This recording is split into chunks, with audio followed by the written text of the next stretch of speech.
ఒంగోలు నగరంలోని 21 డివిజన్లోని ఆ డివిజన్కు చెందిన వైసీపీ నాయకులు గాలి శ్రీకాంత్, మెట్ల రామకృష్ణ, రిటైర్డ్ ఎంఆర్ఓ మెర్సీ కుమారి, పాలేటి రాజారావు, పల్లె శ్రీకాంత్, మధ్యల శివసాయిలకు టీడీపీ రాష్ట్ర ఉపాధ్యక్షులు మరియు ఒంగోలు మాజీ శాసనసభ్యులు దామచల్లి జనార్దన్ ఆధ్వర్యంలో వైసీపీ పార్టీని వీడి టీడీపీ పార్టీలోకి చేరారు. వారితో పాటు శ్రీకాంత్ అనుచరులు సుమారుగా 90 మందికి పైగా జనార్దన్ టీడీపీ కండువాలు కప్పి స్వాగతం పలికారు. ఈ కార్యక్రమంలో జనసేన జిల్లా అధ్యక్షులు షేక్ రియాజ్, డివిజన్ నాయకులు మరియు కార్యకర్తలు పాల్గొన్నారు.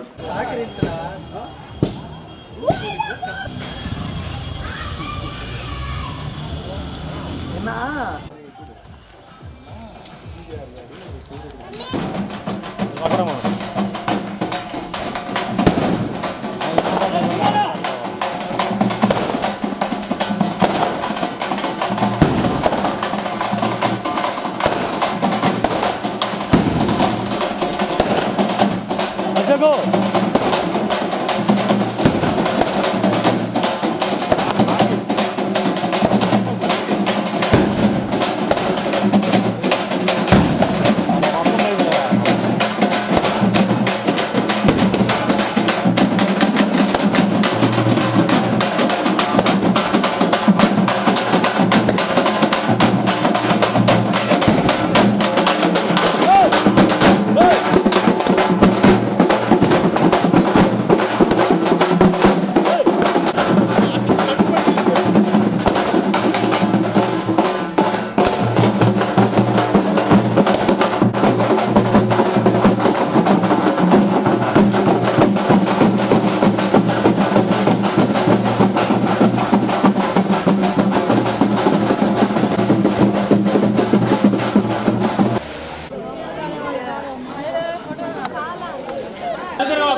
విజయ, జ్యోతి, కస్తూరి, రాధ, అరుణ,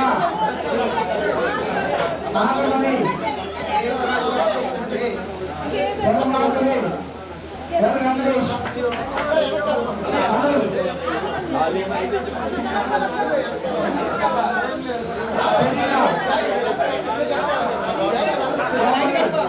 వేదం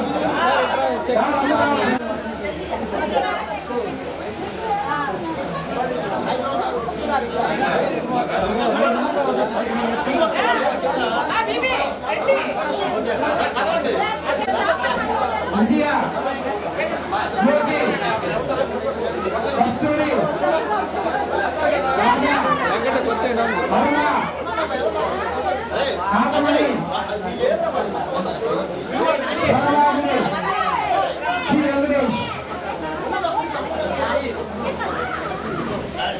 టి రజీన మల్లెల భాగ్యలక్ష్మి సుకన్య వరుణ్ కలీం మహేశ్వరి ఆ రమణ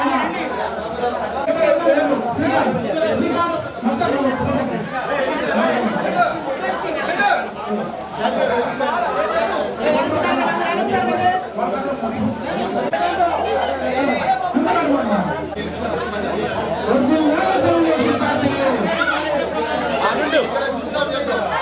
మా మహిళలు ఇటు జరగండి తల్లి ఇటు సర్పు జరగండి అమ్మా ఓకే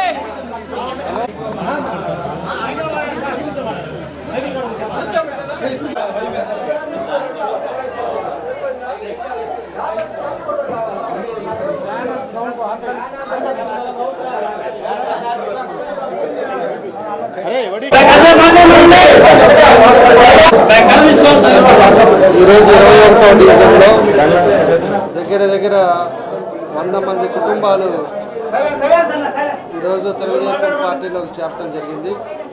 దాని ముఖ్యంగా మన శ్రీకాంత్ గారు, అదేవిధంగా రాజారావు గారు, చంద్రశేఖర్ బాలు గారు, అదేవిధంగా మేరీ కుమారి గారు, ఎక్స్ ఎంఆర్ఓ, వీళ్ళందరూ సమక్షంలో ఇవాళ 100 కుటుంబాలు ఈరోజు తెలుగుదేశం పార్టీలో చేరటం చాలా సంతోషం అని చెప్పేసి తెలియజేస్తా ఉన్నాం.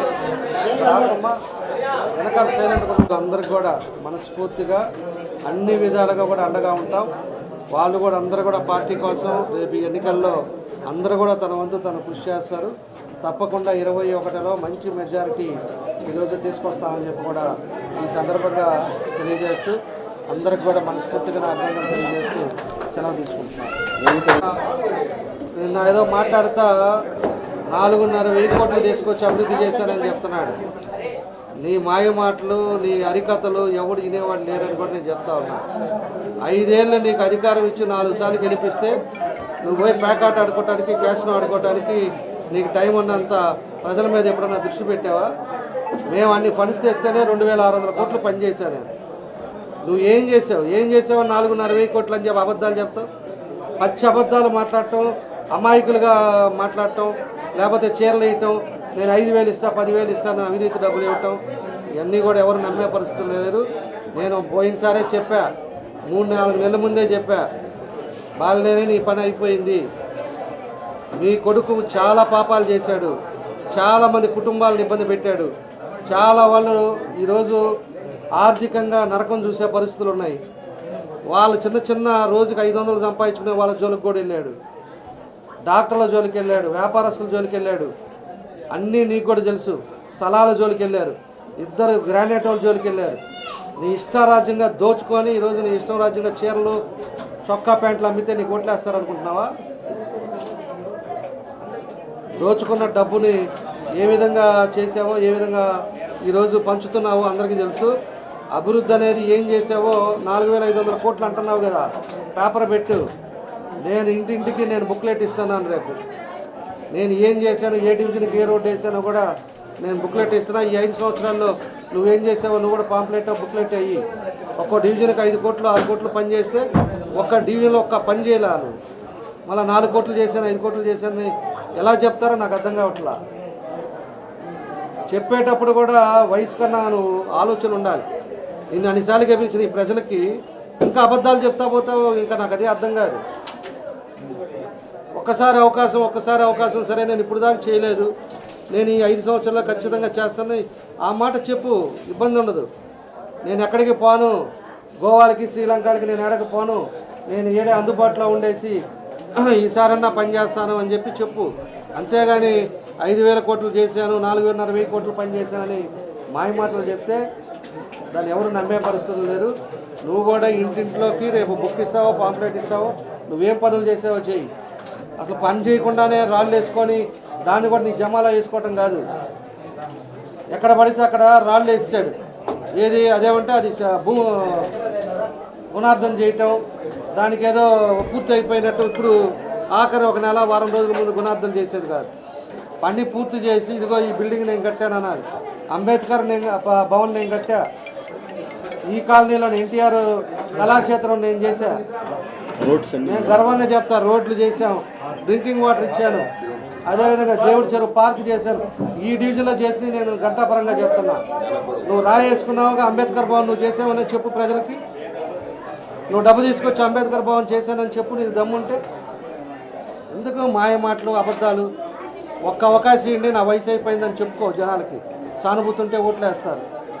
అంతేగాని చేయని చేసినట్టు అబద్ధాలు ఆడితే మాత్రం ఎవరు నమ్మే పరిస్థితి లేరని చెప్పేసి కూడా నేను తెలియజేస్తా ఉన్నా. ఈరోజు మన వాళ్ళందరికీ కూడా మనస్ఫూర్తిగా మన శ్రీకాంత్కి, రాజారావుకి, మన చంద్రకి, అందరూ కూడా మద్దాల శివాకి మనస్ఫూర్తిగా నా అభినందనలు తెలియజేస్తున్నా. ఖచ్చితంగా వీళ్ళు మా డివిజన్ బాబురావు గారు కానీ వీళ్ళందరూ పాత వాళ్ళు, మన చలపతి కానీ వీళ్ళందరూ ఉన్నారు. అందరూ కూడా కలిసి ఈసారి మనం చేసినవి చెప్పి మంచి మెజార్టీతో ఈ డివిజన్లో విజయం తీసుకొచ్చినట్టుగా చేస్తారని చెప్పి నేను తెలియజేస్తాను. వాళ్ళందరూ కూడా మనస్ఫూర్తిగా అభినందనలు తెలియజేస్తున్నాను. ఒక మంచి ఉద్దేశంతో ఈ సైకో ప్రభుత్వం పోవాలి. 5 సంవత్సరాల ఏ విధంగా వీళ్ళు ప్రభుత్వం అడ్డం పెట్టుకొని ఏ విధంగా చేశారో, ఏ విధంగా దౌర్జన్యాలు చేస్తున్నారో, ఏ విధంగా బెదిరిస్తున్నారో ఇవన్నీ కూడా చూసి ఎక్కడా కూడా పనులు జరగక ఇబ్బందులు పడుతూ ఉంటే వాళ్ళ మీద మళ్ళా కూడా ఇబ్బందులు పెట్టే పరిస్థితులు మనం చూసాం. దానికి ఉద్దేశపూర్వకంగా ఒక మంచి ప్రభుత్వం రావాలి. ఈరోజు ఎంతోమంది కొత్త ఓటర్స్ ఈ డివిజన్లో చాలామంది కూడా ఈరోజు చేరారు. వాళ్ళంటే జస్ట్ చదువు కంప్లీట్ అయిన వాళ్ళు ఈ రోజుకి ఉద్యోగాలు లేవు. వాళ్ళకొకరు కూడా ఉద్యోగాలు లేకుండా బయట ఉండే పరిస్థితులు వస్తున్నాయి. కాబట్టి యువత కూడా ఎక్కువ మంది కూడా ఈరోజు పార్టీలో రావటం కూడా చాలా సంతోషం అని చెప్పి కూడా మేము తెలియజేస్తూ ఉన్నాం. కాబట్టి మనస్ఫూర్తిగా అదేవిధంగా శ్రీకాంత్ గారికి కానీ అదేవిధంగా రాజారావుకి కానీ వీళ్ళందరికీ కూడా మనస్ఫూర్తిగా నా అభినందనలు తెలియజేస్తూ ఉన్నా. తెలుగుదేశం పూర్తిగా వాళ్ళకు అండగా ఉంటాం. నేను కూడా వాళ్ళకి ఏ ఇబ్బందులు రాకుండా చూసే బాధ్యత మాదని చెప్పేసి కూడా ఈ సందర్భంగా నేను తెలియజేస్తున్నాను. ఒకసారి మనం గమనించుకుంటే ఇంకొక 4 రోజుల్లోనో 3 రోజుల్లో నోటిఫికేషన్ వస్తూ ఉంటే ఇప్పుడు కూడా బెదిరిస్తూ ఉంటారు. నిన్న ఎవరో మన వాళ్ళు పార్టీలోకి వచ్చారంటే వాళ్ళు ఇల్లు కట్టుకుని ఉంటే ఇల్లు ఆపేస్తారు. అదేవిధంగా వేరే వాళ్ళు వైశ్యాస్ ఎవరో వస్తూ ఉంటే వాళ్ళను పట్టుకొని నీకు అది చేస్తాం, నీకు ఇది చేస్తామని చెప్పేసి వాళ్ళని బెదిరిస్తారు. అంటే ఇంకా బెదిరింపులు మానకుండా బెదిరింపులతోటి ఇంకా చేయాలని చూస్తూ ఉన్నారు. ఇది మంచి సంస్కృతి కాదు.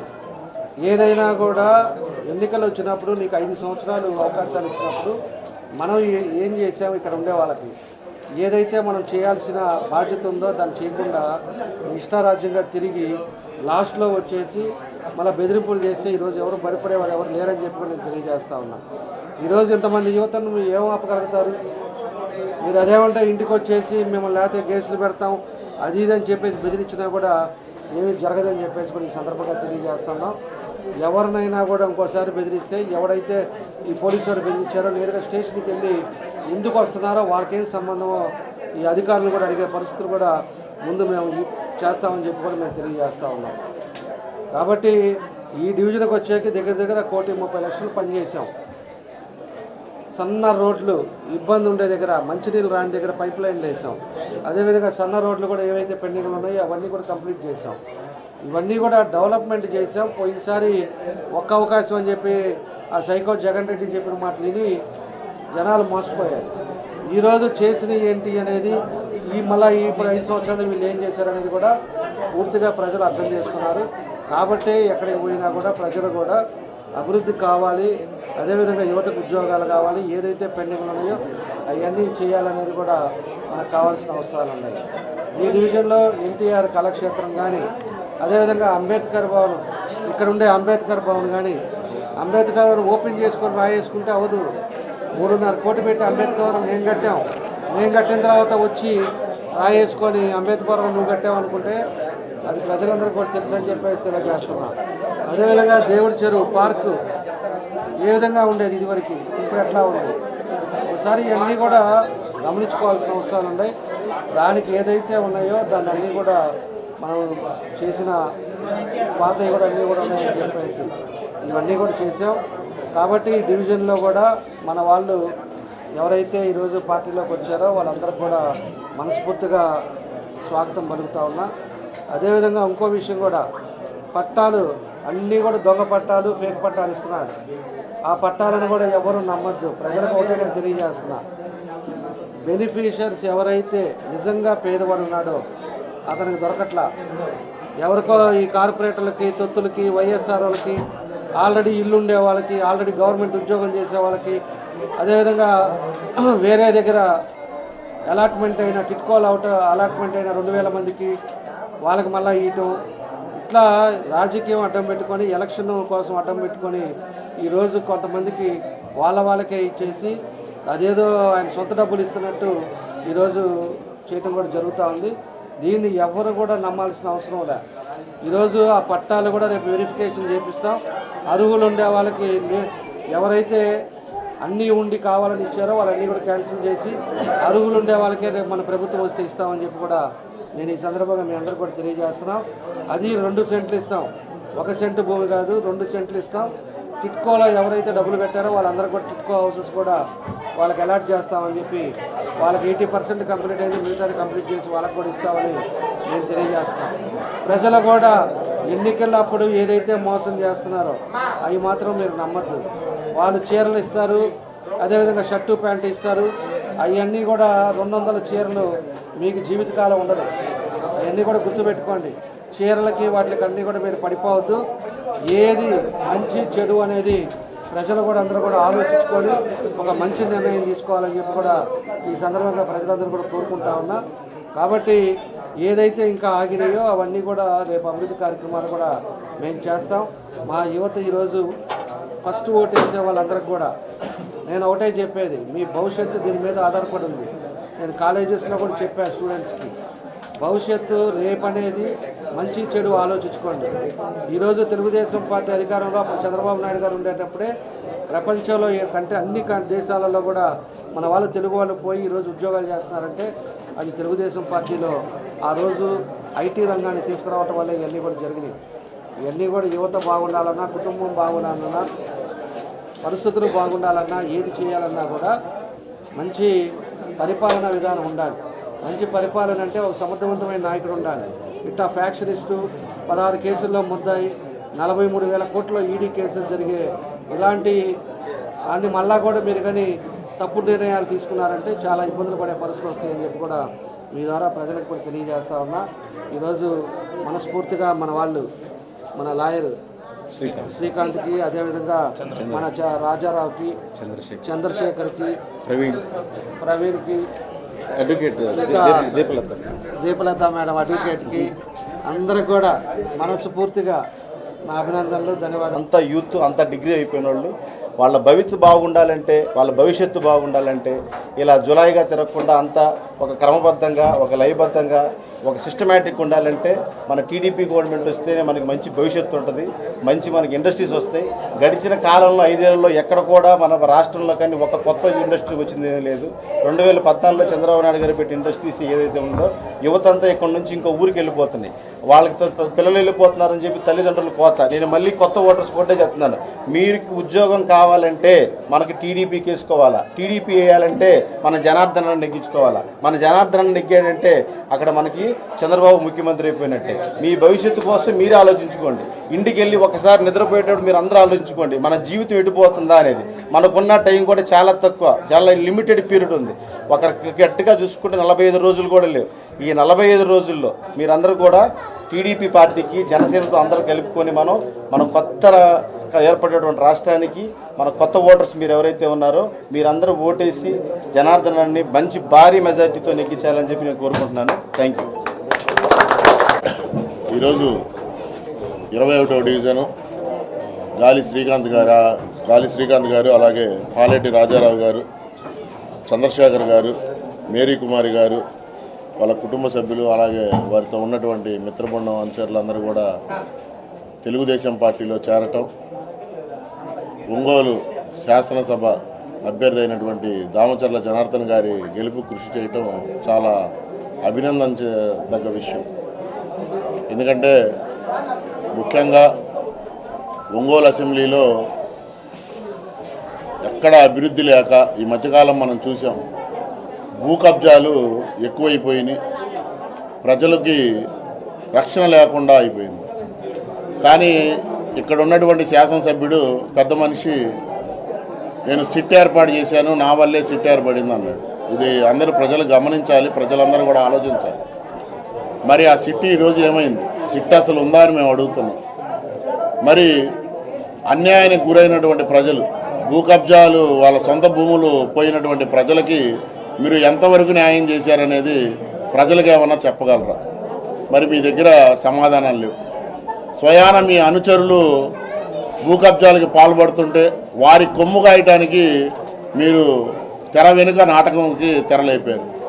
దానిలో పర్యవసానమే ప్రకాశం జిల్లా ఎస్పీ అయినటువంటి మల్లికా గారిని కూడా ఇక్కడి నుంచి పంపించడం దాంట్లో భాగమే మీరు. కాబట్టి ప్రజలందరూ కూడా గుర్తిస్తున్నారు. ఎందుకంటే రాజశేఖర్ రెడ్డి బిడ్డ అని చెప్పేసి వైఎస్ జగన్మోహన్ రెడ్డి ఒక్క అవకాశం ఇవ్వమని ఈ రాష్ట్ర ప్రజలను కోరితే, సరే ఒక్క అవకాశమే కదా అని చెప్పేసి జగన్మోహన్ రెడ్డికి ఓటు వేసి గెలిపించారు.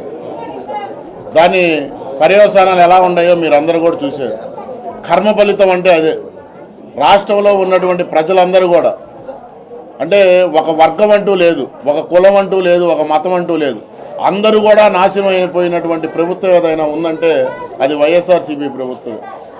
పరిశ్రమలు రావు, ఉద్యోగ అవకాశాలు లేవు, బతకడానికి కూడా కష్టమే. ఇలాంటి పరిస్థితుల్లో మరి మధ్యతరగతి వాళ్ళు ఎలా బతుకుతారని చెప్పి నేను అడుగుతున్నాను. మరి ఈ మధ్య కొత్తగా నేను మీ బిడ్డని అంటున్నాడు. మరి ఆయన రాజశేఖర రెడ్డి బిడ్డనా? మరి రాజశేఖర రెడ్డి బిడ్డ కాకపోతేనే సొంత బాబాయినే నువ్వు మర్డర్ చేయడానికి ప్లాన్ చేసావా అని చెప్పి మేము అడుగుతున్నాం. ప్రజలందరూ కూడా గమనించాలి. ఆయన మీ బిడ్డ అంటుంది దేనికో తెలుసా? ఎందుకంటే ఇప్పటి వరకు ప్రభుత్వ ఆస్తులన్నీ కూడా తాకట్టు పెట్టడానికి ఇంకొక ఛాన్స్ ఇస్తే ఏమీ లేవు కాబట్టే ప్రజల ఆస్తులు తాకట్టు పెట్టడానికి ఈరోజు ప్రజలు ఏదైతే రిజిస్ట్రేషన్ డాక్యుమెంట్లు ఉన్నాయో ఆ డాక్యుమెంట్ల మీద, అలాగే పొలంకు ఉన్నటువంటి పాస్ పుస్తకాల మీద జగన్మోహన్ రెడ్డి బొమ్మ వేయించుకొని నేను మీ బిడ్డనని చెప్పి రేపు మన ప్రైవేట్ ఆస్తులు తాకట్టు పెట్టడానికి ఈరోజు జగన్మోహన్ రెడ్డి సిద్ధమయ్యాడు. అక్కడ జగన్మోహన్ రెడ్డి సిద్ధమయ్యాడు, ఇక్కడ బాలినేని శ్రీనివాసరెడ్డి సిద్ధమయ్యాడు. కాబట్టి ప్రజలందరూ కూడా అది గ్రహించి రేపు జరగబోయే ఎన్నికల్లో ప్రతి ఒక్కళ్ళు కూడా సైకిల్ గుర్తుపై ఓటేసి దామచర్ల జనార్దన్ గారిని Janasena party, Telugu Desam party, BJP party ఉమ్మడి అభ్యర్థిగా 50,000 పైచిలుకులు ఓట్ల మెజార్టీతో గెలిపించాలని చెప్పి మనస్ఫూర్తిగా జనసేన పార్టీ నుంచి కోరుకుంటున్నాను.